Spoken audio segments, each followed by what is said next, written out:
Good evening to you. Our top stories tonight. President Wavel Ramkalawan has said that despite challenges Seychelles is facing, we are on the right track. The president made the statement is his State of the Nation address in the National Assembly, which just ended a few minutes ago. He says there is no place for mediocrity and laziness in today's society, and that we as workers should ask ourselves after a day's work what we have produced.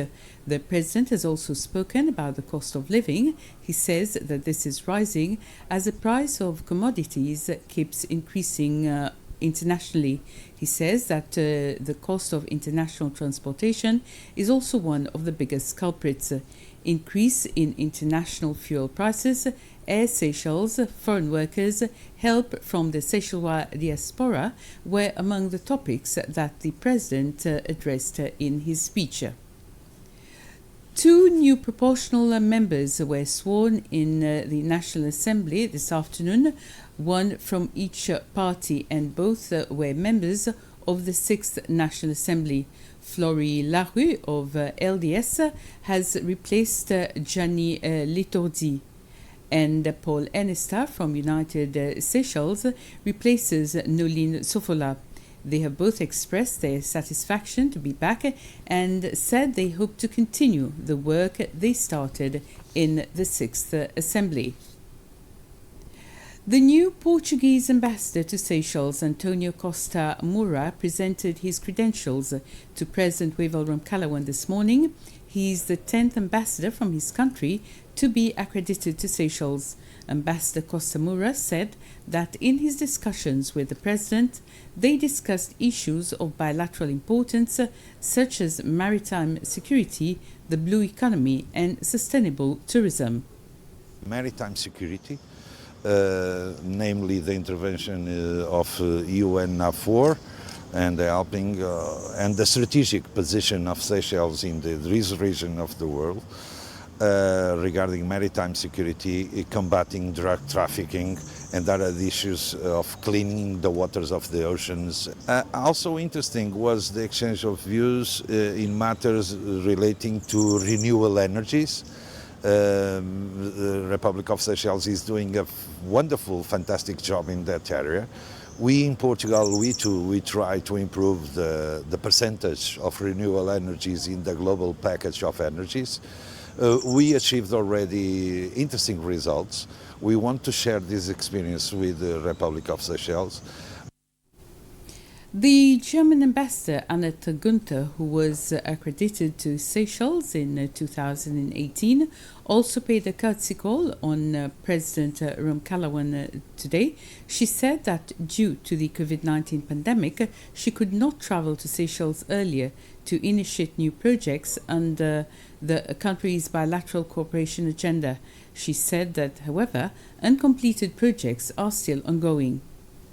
Of course, even though I could not personally travel as an ambassador, come and visit the Seychelles, we have been in touch with the Seychelles authorities and ministries on various issues, such as the upcoming UNEA, United Nations Environmental Assembly, that is coming up in Nairobi next month, and because cooperation in the area of climate change and environmental protection between Germany and the Seychelles is very strong. We have 5 projects in the Seychelles under the International Climate Initiative, and they have been ongoing, also on a slower pace than expected. But I have visited one of those projects a few days ago here on the Seychelles, where we have started since 2019 to establish co-management systems of protected marine areas, and I have seen how the community, the local authorities, the national authorities and the youth are brought together in protecting those areas and learning about their value, why it is important to protect them, and what each of those stakeholders can contribute to the protection, but also what they can contain from the protection. We have visited a primary school where a students' club was formed that now is part of that protection initiative of that community to protect the marine park areas here on this island. The United States Chargé d'Affaires to Seychelles, Jude DeBear, has met the proportionally elected member of the National Assembly, Nadi Zialo. Their discussions focused on issues relating to disabled people. Emily Zialo, who is living with a disability, spoke of his vision to see a more disabled-friendly society. This includes progress for differently abled persons in infrastructure, legislation, and the education system.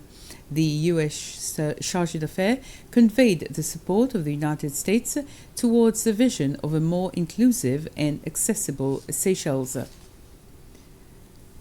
The Minister for Fisheries and the Blue Economy, Jean-François Ferrari, has reiterated Seychelles' vision of taking back the leadership in fisheries in the Southwest Indian Ocean. He says Seychelles has played a key role in regional tuna industry for years, but lately it has not been supported with decisive actions. Minister Ferrari made the statement recently in Brussels during talks with the EU Commissioner for Environment, Oceans and Fisheries, Virginius Sinkevicius. Minister Ferrari said Seychelles will be engaging fishing nations of the Southwest Indian Ocean to come together and align their positions in the promotion of long-term sustainable fisheries and the fight against illegal fishing. And in meetings with the EU officials, Minister Ferrari thanked the organization for settling long-standing issues with Seychelles. That's SBC News for now. From the team here at 7, a very good evening to you.